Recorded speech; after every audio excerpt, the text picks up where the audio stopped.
جس دن آپ کے محاصرے کو جب 20-25 دن ہوئے تو آپ اپنی چھت کے اوپر کھڑے ہوئے، باغیوں سے خطاب فرمایا، ان کو کہا کہ تمہیں یاد ہے کہ رسول اللہ نے فرمایا تھا کہ جو یہ روما کا کنواں جو خرید کر مسلمانوں کے لیے وقف کرے گا تو اس کو جنت کی بشارت ہے؟ تو سارے نیچے سے کہنے لگے ہمیں یاد ہے۔ جو کس نے خرید کے وقف کی؟ کہا آپ نے۔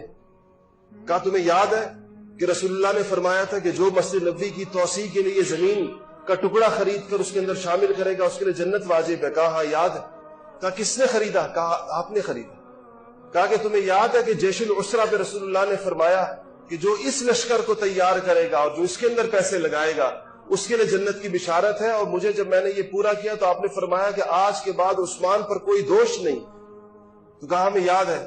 تو کہا کہ کس نے کیا؟ کہا وہ آپ نے کیا۔ تو کہا کہ اللہ کے بندو تمہیں یہ بات یاد ہے کہ حضور صلی اللہ علیہ وسلم نے فرمایا کہ 3 وجوہات کے علاوہ مسلمان کی جان لینی جائز نہیں ہے۔ ایک یہ کہ وہ شادی شدہ ہو کر زنا کرے تو اس کے اوپر حد جاری ہوتی ہے، یعنی رجم ہوتا ہے اس کا۔ میں نے تو زمانہ جاہلیت میں بھی زنا نہیں کیا، میں تو جب مسلمان نہیں تھا تب بھی میں نے کبھی زنا نہیں کیا۔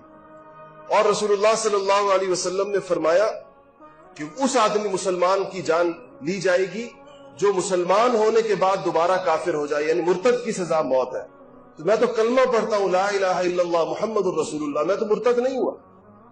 اور تیسرا اس آدمی کی جان لی جائے گی جو کسی دوسرے مسلمان کو، کسی انسان کو قتل کرے گا تو قصاص کے اندر اس کی جان لی جائے گی۔ میرے ہاتھ تو لوگوں کے خون سے پاک ہے، میں نے آج تک کبھی کسی کا قتل نہیں کیا، تم لوگ کیوں میری جان کے در پہ؟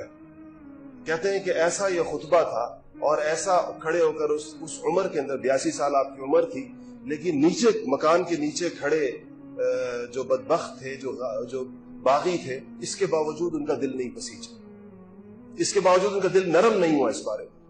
اور جس طریقے کے ساتھ، جس مظلومانہ طریقے کے ساتھ پھر آپ کی شہادت ہوئی تو باغیوں نے کہا کہ عثمان کا جنازہ نہیں اٹھانے دیں گے اور عثمان کو بقیع کے اندر دفن نہیں ہونے دیں گے۔ بعض روایات میں آتا ہے کہ 3 دن آپ کی لاش بے گور و کفن پڑی رہی۔ پھر ام حبیبہ، ام المؤمنین حضرت ام حبیبہ رضی اللہ تعالی عنہ اپنے گھر سے نکلی۔ ایک روایت یہ آتی ہے یہ بڑی جری تھی، آخر ابو سفیان کی بیٹی تھی، تو کہا کہ انہوں نے کہا کہ وہ لوگوں اگر عثمان کی لاش کو آج دفن نہ کرنے دیا تم لوگوں نے تو میں زوجۃ النبی، نبی کے گھر کا حرم، نبی کی بیوی، بغیر پردے کے نکلوں گی اور عثمان کی لاش اٹھا کے دفن کروں گی۔ جب انہوں نے یہ کہا کہ اس پر باغی تھوڑے پسیجے کہ ایسا نہ ہو کہ ام المؤمنین کہا کہ میں بغیر حجاب کے، میں بغیر نقاب کے گھر سے نکلوں گی اور میں عثمان کی لاش کو اٹھاؤں گی اور میں اس کو دفن کروں گی، میں دیکھتی ہوں کہ نبی کی بیوی کا رستہ کون روکتا ہے۔ اس پر ان لوگوں نے اس کی اجازت دی تو رات کو آپ کا جنازہ اٹھایا گیا۔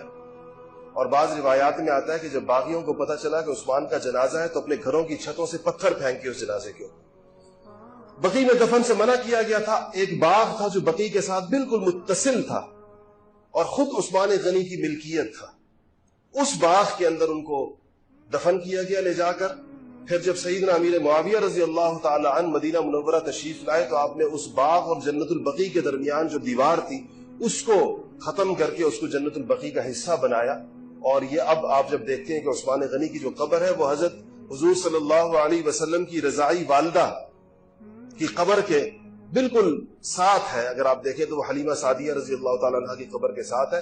یہ بعد میں بقیع کی ایکسٹینشن ہے، اس زمانے کا بقیع یہ نہیں تھا جہاں سیدنا عثمان غنی کی واحد قبر ہے جو معلوم بھی ہے اور جہاں تک آپ پہنچ بھی سکتے ہیں، کھڑے ہو سکتے ہیں وہاں جا کے۔